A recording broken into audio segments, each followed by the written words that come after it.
Being a buyer of a property is a challenge for anyone new to real estate. I always hear from my clients who want to buy a house in Brampton how many nuances of this process they don't understand or simply never heard of. It can happen that some expenses will appear along the way and you are just not prepared for them. That's why you are here to learn about it. My name is Laddi Dhillon. I'm with Remax Gold Realty in Brampton. In today's video, we will discuss everything you need to know about the closing cost for the buyers. We will together explore all the additional costs you can meet in this long process. You will learn about CMHC or the mortgage default insurance and all the taxes that you will need to pay while buying your new home. And finally, we will talk about the things that you can do to reduce your closing cost for you as a buyer at the end of this video.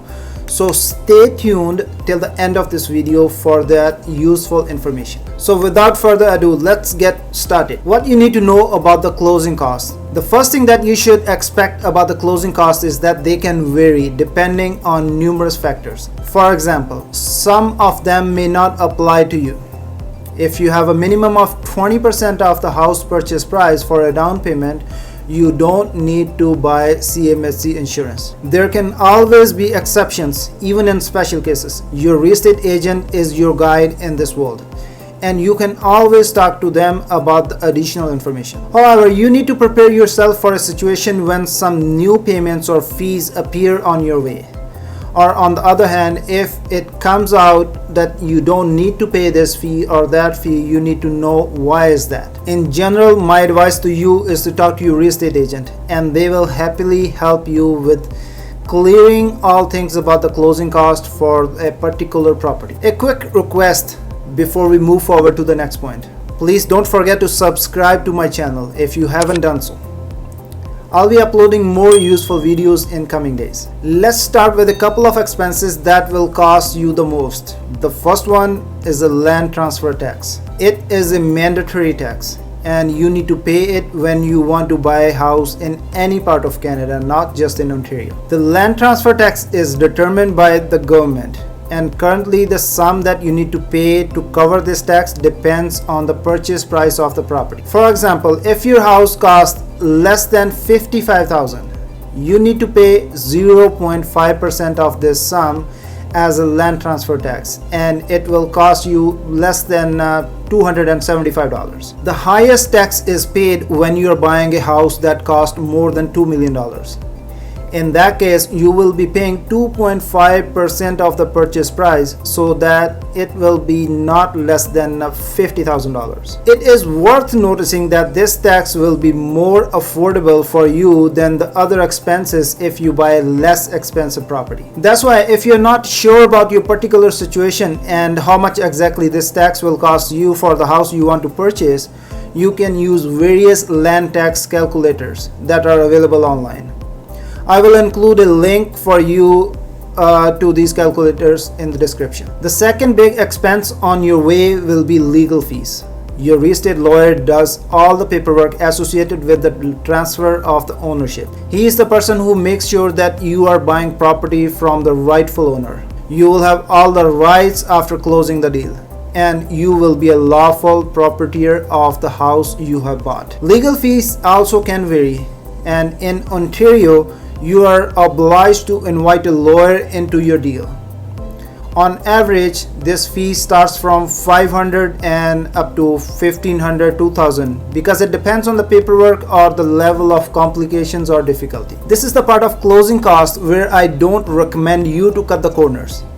It is better to pay a little more and be sure that you prevented any legal troubles that could happen with your new property. Pre-closing payments and the fees. Before you and the seller close the deal, you need to make a deposit for a house and pay for home inspection and house appraisal. The first one, a deposit for your new house, is a part of the house price, and it is just a reaffirmation that you have a serious intentions regarding this property. Usually it is up to you and the owner how much money you need to put into this deposit, but on average it is about 5% of the purchase price. House appraisal and home inspections are the payments that will help you sleep well in your new home. The house appraisal is needed to verify the value, and it will cost you approximately $500 depending on the size of the property. A home inspection will make sure that you are buying a safe to live home without any surprises like broken pipes or black mold. The price of inspection will depend on the property's condition, age, and size. What will you be paying on the closing time? At this stage of process, you need to pay all the taxes and fees associated with the purchase.